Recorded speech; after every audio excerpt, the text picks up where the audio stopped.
Le comité chargé de veiller au suivi de la stratégie nationale de lutte contre la corruption vient de tenir sa première réunion jeudi dernier à Rabat. L'information est rapportée par Le Matin.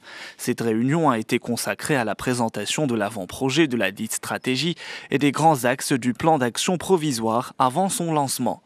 L'économiste titre sur la nouvelle baisse des prix des carburants à la pompe. Le prix de l'essence a même enregistré un record à la baisse sur 14 ans, en dessous de 9 dirhams, un niveau jamais atteint depuis 2000.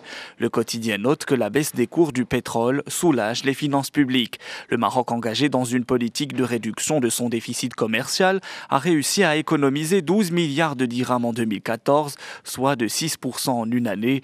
Un résultat rendu possible grâce à la modération des importations et la dynamisation des exportations, explique aujourd'hui le Maroc. Ce saut important enregistré au niveau des exportations est imputable à la montée en puissance de deux nouveaux secteurs, l'automobile et l'électronique. Les Échos s'intéressent à la réforme universitaire. Le plan d'action 2013-2016 élaboré par l'actuel gouvernement ne prêche pas de rupture majeure, constate le quotidien. Il s'inscrit dans la même ligne de pensée de la réforme de l'enseignement 2000-2009 et du programme d'urgence et contractualisation 2009-2012. Divisé en 6 axes et 39 projets, le plan de la Daoudi se voulait pragmatique. À mi-chemin, le journal revient sur les réalisations et les limites de l'actuelle réforme. 24 heures chrono de fortes averses, au fait, nous informe que les fortes pluies et averses vont se poursuivre jusqu'au lundi 19 janvier à 15h. C'est ce qu'a annoncé la Direction générale de la météorologie nationale. Il fera toujours froid à l'instar des jours précédents. Après les attentats en France, les ministres européens des Affaires étrangères se retrouvent ce lundi à Bruxelles pour renforcer leur coopération. L'Union à l'unisson s'interroge 20 minutes en une. Sur le terrain, les opérations de police antiterroriste se multiplient déjà en Europe, écrit Les Échos.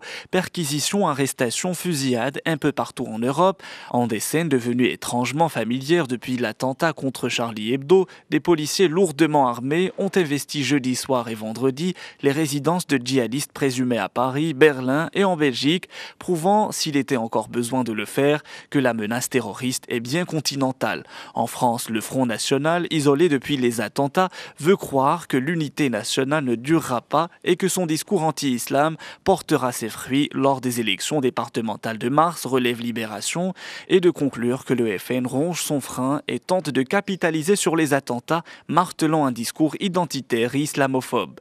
Pour terminer, un mot de science. Le professeur français Alain Carpentier, père du cœur artificiel, annonce une nouvelle qui va révolutionner la médecine, lit-on dans Le Parisien. L'homme de 68 ans, implanté en août, a pu rentrer chez lui en bonne santé avec dans sa poitrine un cœur 100% artificiel qui bat, une première française qui redonne espoir à des milliers de malades.